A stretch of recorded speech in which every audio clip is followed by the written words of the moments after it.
Hello, my name is Trudy Smith and I'm a Rehabilitation Manager here at Medel HQ in Austria. I'm delighted to be with you today. I'm going to be talking to you about working with families in rehabilitation. They are the key individuals that we communicate with, so hopefully some of the information I'm giving you today will be useful. I'm going to talk about understanding the benefits of why we work with families and why that's so important. And because we're working with families, that's adults and they learn differently to children. So I'm going to talk about some of the differences and some of the ideas and strategies that you can use to get maximum benefit from your conversations with families. When we think about a diagnosis of hearing loss, we know that while it does have a direct impact on the individual with hearing loss, it's also going to extend through to the individual's family and their friends in the way they communicate, the environments they choose to communicate with, and perhaps the modality that they choose to communicate with as well. And families, particularly with our pediatric population, are the key recipients of the information that we share, both about the diagnosis of hearing loss, how that hearing loss will impact on that child's development, and the considerations and decisions they need to make. For younger adults and adult people with diagnosis of hearing loss, their families and significant others will be involved in the decisions that they make. So we need to always be thinking about the family, how we're sharing information with the family, and how we're supporting them with their decisions. The best way to do that, to include families, is through family-centred intervention. It's been advocated as one of the best characteristics of successful programs in supporting children in particular, from identification through to the intervention process. So let's talk some more about that. Family-centred early intervention promotes the following ideas around how we work with children. And the first one is joyful, playful interactions and enjoyment of the parental role. Our first responsibility is to ensure that families are still connecting with their child in meaningful ways that is fun, engaging, because that will lead to the best outcomes. We need to ensure that the support we're providing for children, it takes care of the whole family's well-being. So while we're choosing activities that are fun for the child and engaging, part of our overall duty of care to the family is ensuring that family's well-being. Is the family well? How are they coping with their grief at the diagnosis? What's their comfort level with the equipment? How do they feel about talking to other people about their diagnosis, about the work that they're doing with their child? So we need to ensure the support we're providing is looking after that whole family. We need to ensure that the family is engaged, and that means active participation in the program, regularly attending the sessions. Most importantly, ensuring that families are making informed choices about both the hearing devices that they're selecting and the communication modality that they're selecting for their child and the intervention program that they're going to engage with. Informed choice means that families learn about all of the options that are available to them in unemotional ways, with people who are offering no bias or trying to persuade the family to choose one or the other, but providing information, responding to families' questions, and letting them make the decision that is right for their family. We also need to ensure that we're helping families to advocate for their child. If they need to be working in quiet environments so that they can access spoken messages, how can that family talk to other people in their world about setting up those environments as well? Final component of family-centred intervention is self-efficacy. Are we ensuring that families feel equipped and able to be the natural language teachers for their children? Are we giving them the skills? Are we building up their confidence? Do they feel like they can work by themselves without a therapist in the room? That is crucial in hearing habilitation. So family-centred intervention is flexible, it's holistic. We identify family strengths and natural skills, so building up their sense of self-efficacy and choosing programs that will play to those strengths for the family. Because when we think about the landscape that we support children in now, it's changed from where it was 5 years ago. We see children much younger now. Donna spoke earlier in the Who Does Well and Why presentation about the impact of early diagnosis and treatment or fitting of devices for congenital hearing loss. We know that children are coming to intervention earlier.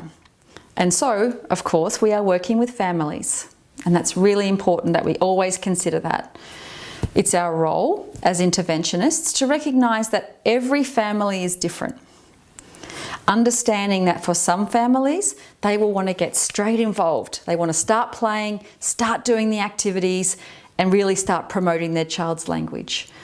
Other families will want to do lots of reading. They will have lots of questions. They will go onto Google and other websites to find out, Bing, to find out lots of information about hearing loss, devices, and intervention.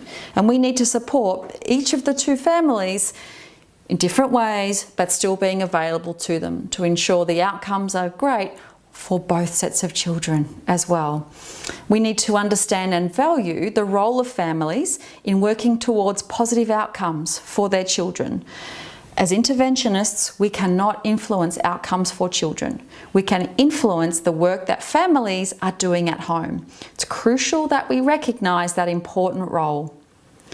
And we need to ensure that the way we're setting up intervention plans best meets the needs of that family. Some families need 1 or 2 ideas to work on for the week. Other families may need very detailed ideas of things to be doing day to day. Both of those are legitimate ways to support a family. We just need to learn to recognise what each family needs and provide that support. Because there's lots of evidence for why family-centred intervention is so effective. We know that families are key through the process of diagnosis to intervention, that they're key decision makers. And if we want children to be wearing their hearing devices 100% of waking hours and gaining maximum benefit, the families need to understand why. For young adults and adults with hearing loss, families are there for diagnosis, potentially. They will sometimes help with a decision, but they will also provide the support after fitting and through intervention. So again, families are key in this process. It's important that we help families to manage their expectations and understand the things or the factors that they can influence and they can't influence. And again, in the Who Does Well and Why presentation, much of this has been covered in detail. What we can be talking to families about to ensure that they're feeling like they can provide for their children is the first one is compliance with amplification. We can influence this as interventions. Ensure that families understand the importance of wearing the device, how to troubleshoot the device, strategies for keeping that device on. We can give advice about educational programs, whether the family chooses auditory verbal therapy, auditory oral therapy, a total communication approach with sign and spoken language, or a bilingual bicultural program with sign language and a written language as well. Helping families to make decisions about what's available in their area. And as an audiologist, you are key in knowing what families can actually access in your area. So it's important that you're aware of those if families ask, because that's certainly, you are going to be a key person in that family's network. We can give advice to parents about behaviour, focus and attention, helping them to recognise teachable moments with their child, how to get that child's attention when they're listening, how to take advantage of that as well. We can also give advice with multiple languages. We need to identify which language the family is going to work with first. If they have other languages, advice and support around how we might make that decision as well. So it's very important that these are the questions we're asking families. Are they aware of all of these things and their importance in being able to shape those factors in a positive way for the child? Some of the research tells us, as Mary Pat Moeller has found in both 2000 and 2011, family involvement is crucial. It is the most important predictor of communication outcomes in children. Engaged families result in children who have better skills in communication.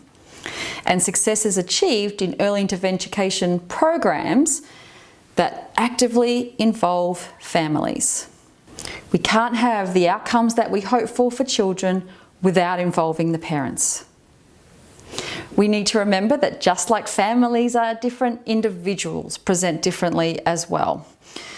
Their functional abilities and progress will be different, despite audiological similarities. You know that, as audiologists, that every child presents differently.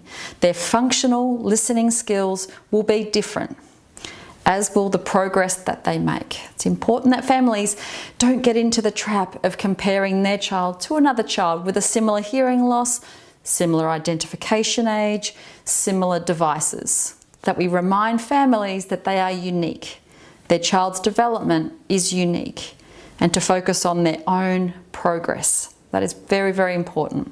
When you're working with rehabilitationists, that reminder that one size does not fit all. That all of the things that we're choosing will have different family dynamics. So for example, when they come to rehabilitation, we may have the mother come, mother and father come, grandparents may attend, a nanny or a carer may attend. The ways that we work with the child don't change. We're still providing skills and knowledge to that carer for the child. We need to set goals that are based on hierarchical development for that child, and they will work through that one step at a time, and again, they won't all progress at the same rate. It's important that we set individual goals for children. We also need to be sensitive to the individual stresses for families. For some families, there might be concerns around a large family, the impact of thoughts and opinions of the people around them from that extended family. It may be financial stresses that a family is experiencing or a range of other difficulties. It's important that we understand those, take them into consideration for the family, and adjust our programs accordingly. Remember that it's important that emotional well-being of the family is key to a child succeeding. So we need to understand the stresses that are on that parent and provide support around that. One of the other reasons that we use family-centered intervention is that children learn at home with people who love them. Linda Daniel uses the beautiful quote, "You hear love." Children learn best from the people who love them. They also learn best from the voices that are most familiar. So in intervention, it's really important that families are involved, that those familiar voices are the ones that children are hearing most frequently in habilitation. Children are more likely to imitate their parents' voices before they imitate a habilitationist's voice, who they hear 1 hour every week. They like us, we're fun, but they love their parents. They're much more likely to learn, and it's much more powerful to return parents to that natural role of language teachers for their children. So it's key that we return them to that role. Now we know that the vast majority of intervention support will be after amplification. So after the device has been switched on, that's often when habilitation starts. And the family, if the child has been implanted young, before 12 months or just after 12 months, they may be with a habilitationist for up to 3 or 4 years. However, a family is with that child for a lifetime. And so why it's important for the habilitationist to be an expert in child development, very good at setting goals for that child, mapping the progress, that intervention stops. But the family's involvement continues. So it's key that we're providing families with the skills and the knowledge that the child's development continues even after intervention stops. So that's why it's so important that we're coaching families, because if we're not there, if they start school or other difficulties occur when they're not in a therapy situation, the family still has the tools to do well in that situation. That's why it's so important that we're coaching families, so important, because the family is the key person on that journey, not us. We are there for a very short part of the trip. So to surmise family-centered intervention, there are 2 goals that we should always have. And the first is to strengthen parental or recipient confidence. that sense of self-efficacy for the family or for that recipient, that they have the skills to make progress. And the second, as I've just been talking about, to provide parents with the knowledge related to facilitative language techniques necessary to be good communicators with their child and to be good language teachers for their child. So by building parental confidence, they are more likely to be learning in our sessions and taking those lessons on in the lifelong journey. Let's think about now the impact of hearing loss on that family dynamic. Because we know for all children with hearing loss or with typically developing hearing, parents are an important role in the development of their child. We know that quality language input and lots of language input impacts language development for a child. People are talking to that child, and they can access that sound, they will learn language. We know that if parents are actively involved in the intervention programs, then children will do well. They will learn more language, which will lead to better academic success further down the journey. We also know that parental participation in the early stages, so in intervention, can predict pre-reading skills for young children with hearing loss. If families are actively involved, that means that they're not just talking to the child in therapy, they're talking to them at home. They're learning more language. When it comes time to learn to read and write, they take that language knowledge with them, they do better academically. So it's actually key for us to involve families and explain that to them. Your involvement could predict your child's success at school.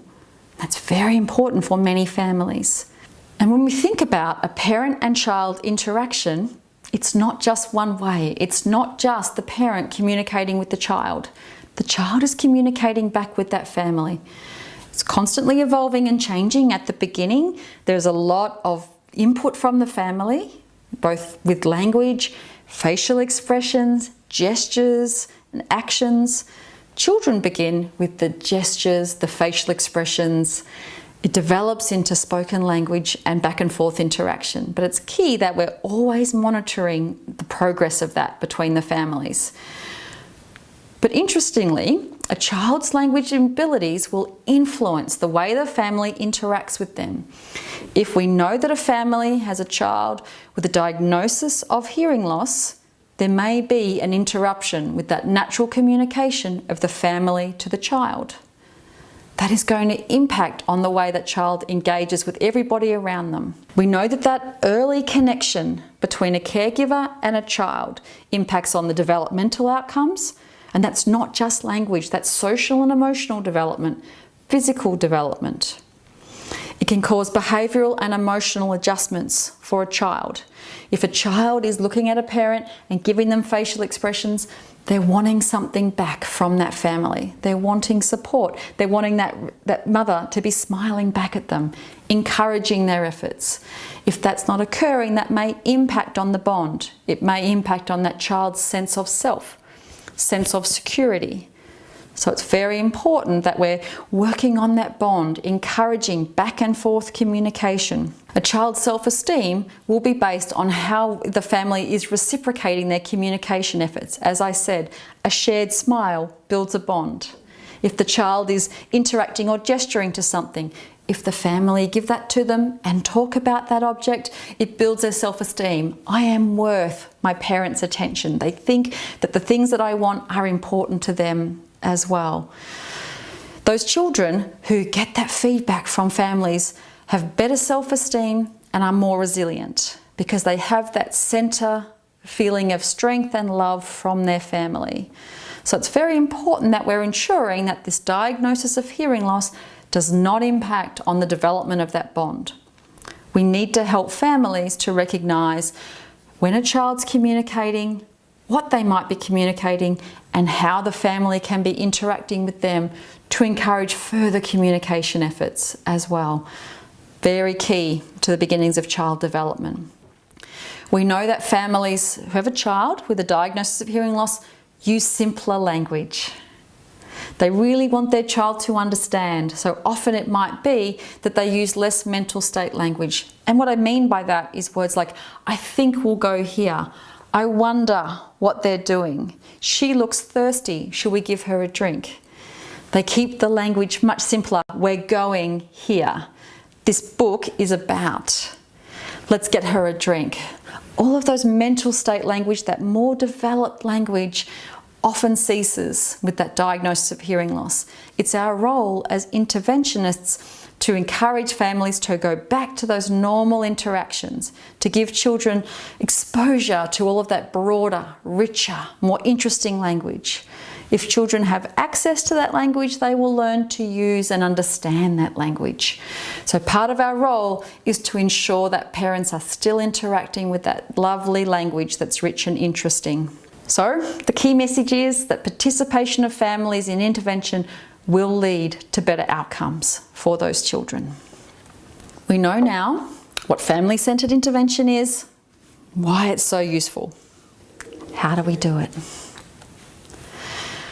The first thing that we have to know is that we're not teaching the children, we're teaching the adults. And adults learn differently to children. And depending on your caseload, you will either be supporting adult recipients or parents of child recipients. What we still need to know is that regardless of their role in the conversation, that they are actively involved, that we are basing our learning experiences on real life experiences. Parents need to know, or adults need to know that what they're learning is relevant. Why are they there? So all of that research that I've been talking to you about, I'm using the principles of adult learning. I've been explaining to you why this is so important. Now I'm going to talk to you about how to do it.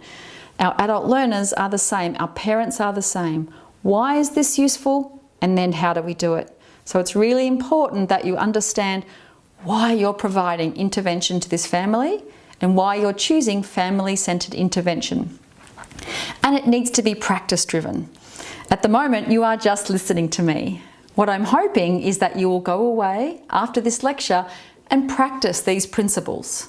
Have conversations with your peers about working with families. Try some of the ideas that I'm going to give you today in your own practice, because we learn best when we do, rather than when we just listen.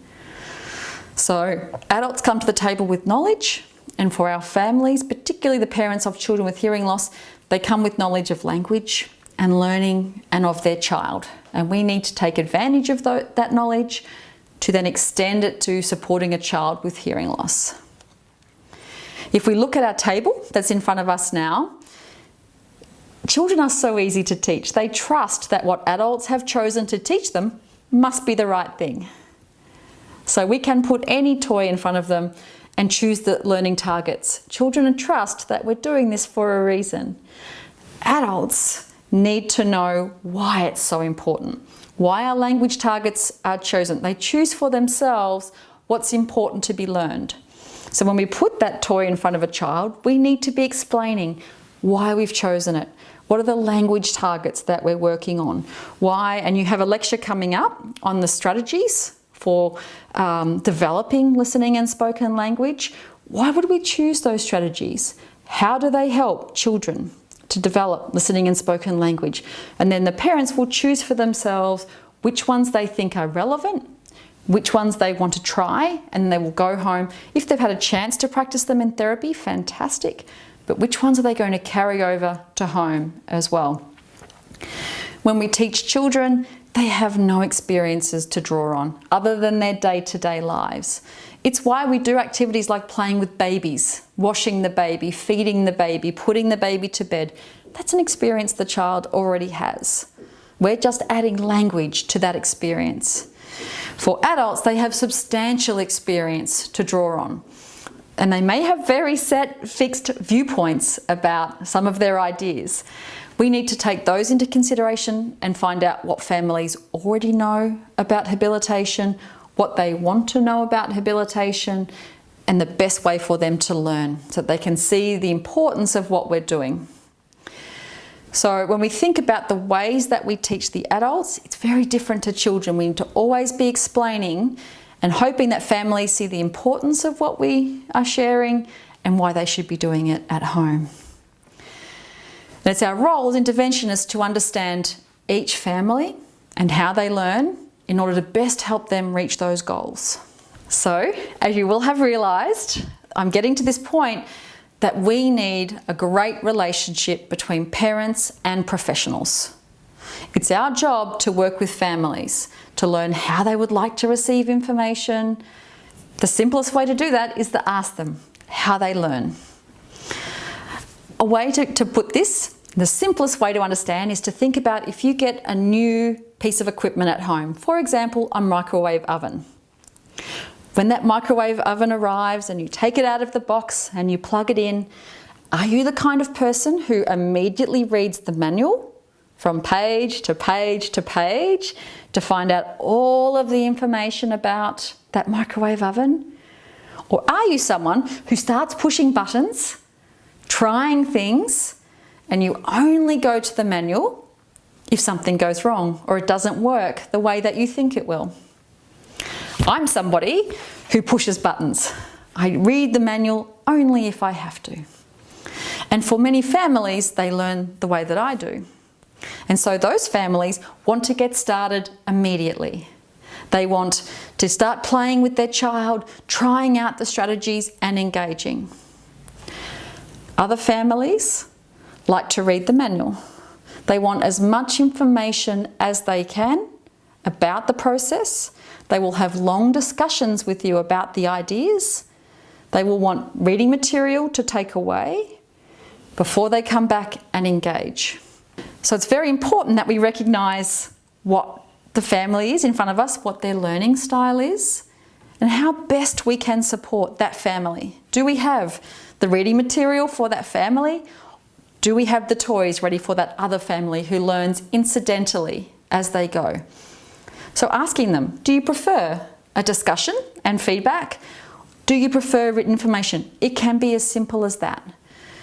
But if we respect the way that adults learn and the family in front of us like to learn, then we are already building that respectful relationship. And that's very important.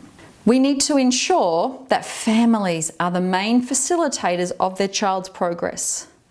We can make very little difference to a child's outcomes by seeing them 1 hour every week. We have very little influence over those outcomes. A family in the first 2 years spends up to 85 hours a week where that child is awake and ready to learn. And so they will have maximum influence over that child's learning. So it's very important that we're giving parents the skills to use that time well, but they also need to believe that they can use that time well. And this is what I was talking to earlier, this self-efficacy. It's the belief in one's ability to perform a particular task successfully. It means that families or a person feels like I have the skills and the knowledge to teach my child listening and spoken language skills. So that if something goes wrong, they pull out a toy and they're working on a strategy and it doesn't work, they don't see themselves as the failure. They will try again. Maybe it was the wrong toy. Maybe it was the wrong time of day. Maybe the child's hungry. They don't see it as a failure on themselves. They persist. So we need to ensure those parents feel confident and comfortable with using that 85 hours at home so that when disaster strikes, they persist, that they see themselves as their child's natural language teacher. So when we think about what we want for good outcomes for children, what's going to influence that? It's both the quality of the relationships between the parents and the professionals and that parent's sense of efficacy. How well they feel that they can do the work at home. They will only develop that self-efficacy through a relationship with you as the practitioner. So we need one to build the other. So when we think about why we would build that self-efficacy, it seems self-evident, but we know that if we use an approach that values partnerships with the family, recognizing that the family is the most important factor in that child's success, and we promote that, it means that families who feel successful will come more frequently to intervention.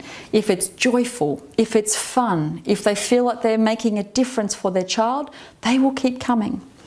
If they feel like this isn't working, the child only talks for the therapist, you have better toys than I do, all of those range of reasons that families give us indicates their lack of self-confidence and a poorer sense of self-efficacy. So it's important that we're building that sense for families to encourage them to come and learn more. We need greater participation in early intervention, so ensuring that the activities that we set up, we're handing over to families, giving them that chance to engage so to practice the skills in the session where we can coach and encourage them so that they are more likely to try them at home. All of these things will result in improved outcomes for children. So let's think about the themes for our partnerships with families. So the communication that we give for families must be clear and it must be honest. We do the families no favour by sharing information with them that's untruthful or is omitting details. If we are concerned about a child's progress, we need to talk about that. It should be frequent. We should be available to answer families' questions. If they have concerns or worries, we need to share that with families. We need to share resources with families. That's not just going to be our toys and our books and the music. It's going to be resources such as blog posts, information from cochlear implant companies, books for them to be reading so they're developing their understanding as well. It might be resources such as parent support groups as a way of building that family's social capital. So they've got networks of other people they can share with and talk to. But we need to be clear in our communication.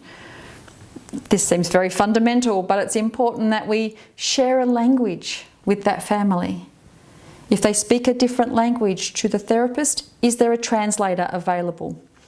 It's very important that that family understands everything that's shared and all of that information. We need to demonstrate a commitment to that family. It needs to be flexible, it needs to be accessible. So if we are scheduling our therapy sessions, it suits the family. If the father wants to be involved, do we need to do evening or weekend meetings? If it's accessible, if the family has a disability, are we teaching in a space where they can enter that space? Are we ensuring that the child has full access to the speech, all the speech sounds to learn appropriately as well? Are we individualising our intervention? And this clearly demonstrates our commitment to a family. If we are using the same lesson plan for 6 children, that is going to show that lack of personalisation, that lack of time to ensure that the goals are specifically what that child needs is obvious to the family. We need to be encouraging of that family, building their sense of self-efficacy. We need to be consistent in all of our messaging, in our support. Are we somebody the family can trust? Making sure that everything that we're saying to them is honest and is the same messages. We may also need to be sensitive to some of the concerns of that family. They're going to be individualised, but we need to ensure that we are discreet and that we maintain all of their information as confidential. Do we have clear, transparent, but confidential record keeping for that family? Equality is another characteristic of family and professional partnerships. We need to be empowering and validating of that family.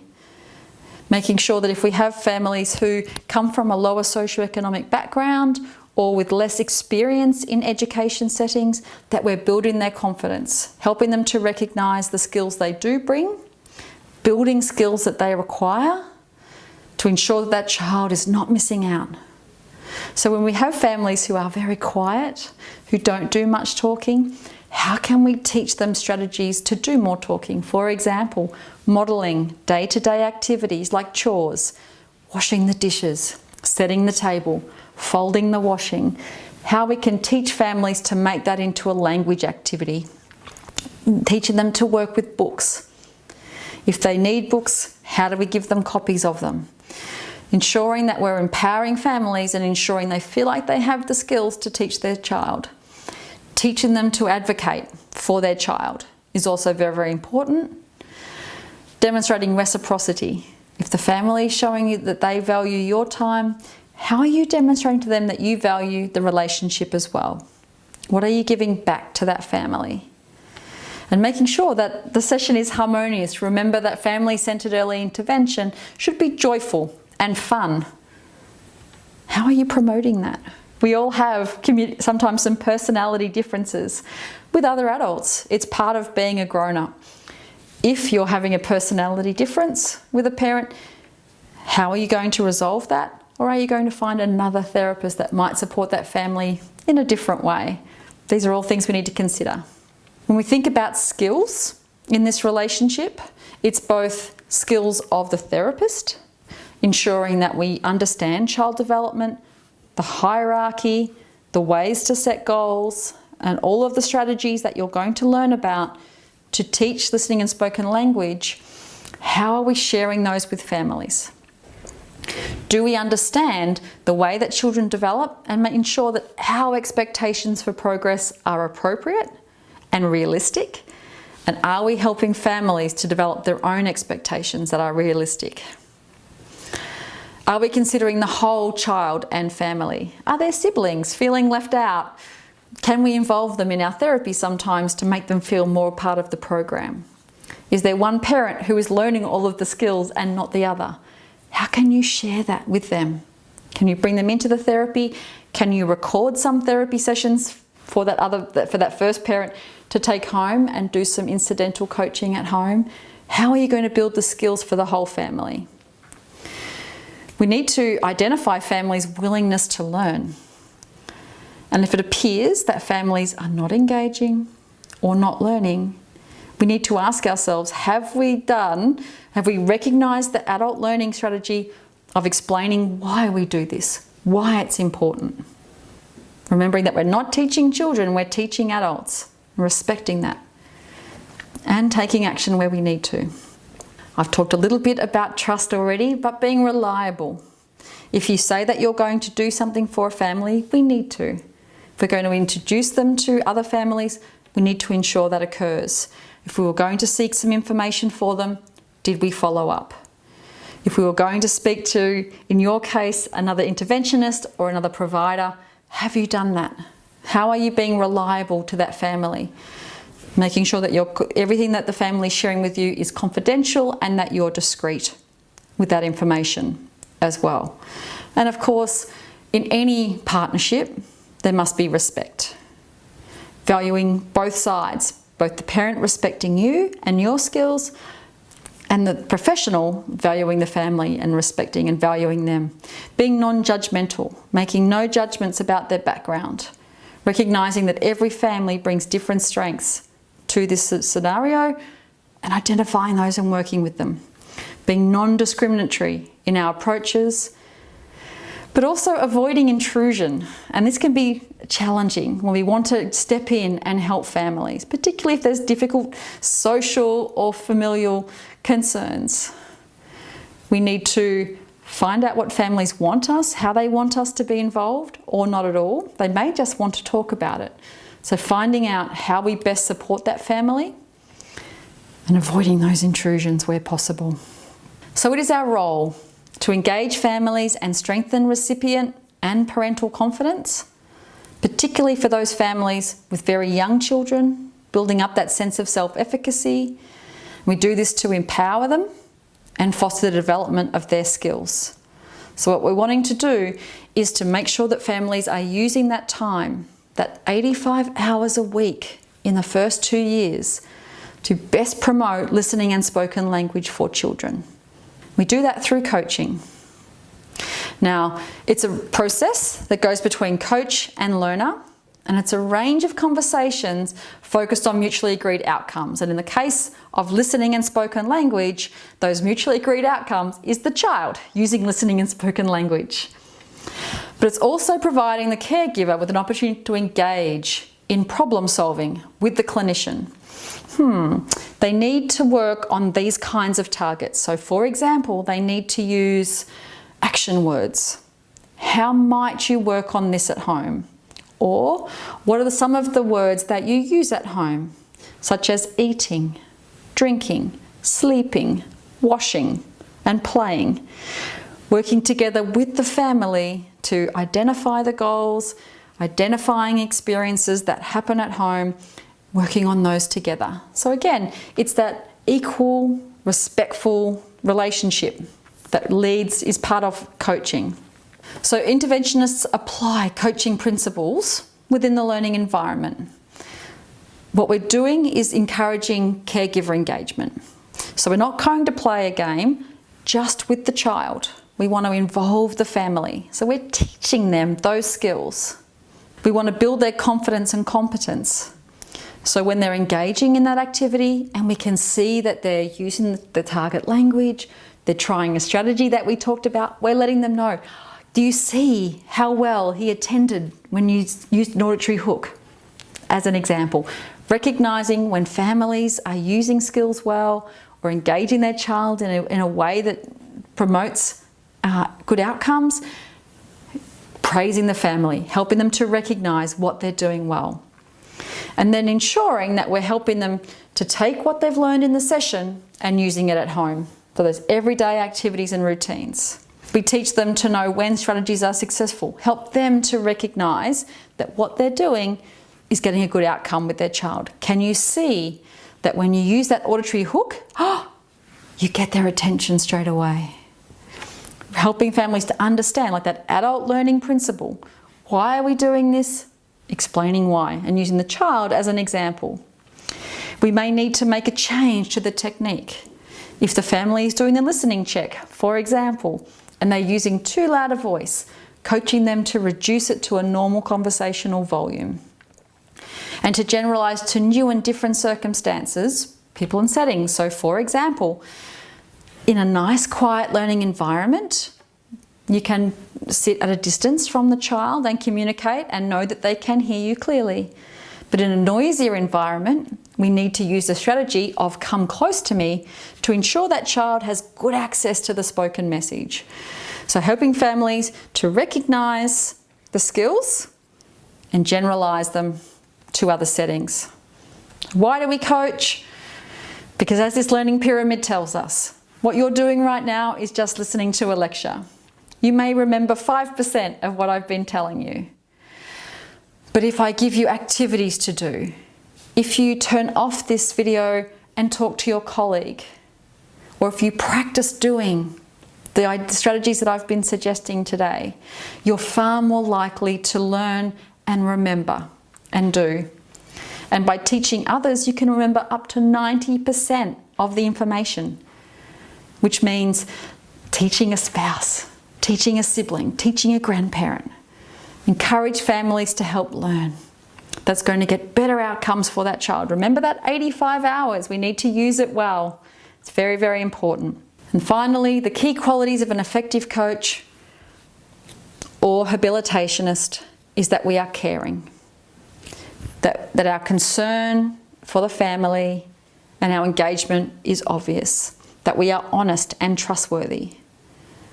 That we are capable. That our skills are apparent and obvious. That we are competent. That families trust us with their child's development. And our ability to be objective, to recognise when something's working, when something is not working, and knowing what to do to remediate that. So it's very important that we bring all of these qualities into our interactions with families. It's very important because we're working as a team. We need to be active listeners, objective and not judgmental, sharing information with families, always allowing them to make their own decisions. Remember, we talked about informed choice. Shine the light on what families are doing well. Catch them being successful. Be positive. Build up their sense of self-efficacy. Remembering that one size does not fit all. Being mindful of differing parenting styles. Referring to other professionals. As I said, sometimes we have these personality clashes. How can we resolve those? Or are there other concerns with the child's development? Do we know when we need to call in somebody if the child is demonstrating maybe perhaps an additional disability or a concern, a learning concern? When do we bring in somebody else? Providing practical help and support, concrete ideas for families. And doing that through recognising family strengths and helping them to problem solve for themselves. And ensure that they have input into the goals. What's important to you? We use our knowledge and our skills to recognise if that's appropriate and relevant, and if it is, allowing the families to shape those goals. People will work on things that are important to them, adult learners. You've chosen to do this course because it's important to you. It's the same with our families. They will engage in activities and learning experiences that they think are important for their child. So give them information and the opportunity to have some influence over what you're working on together.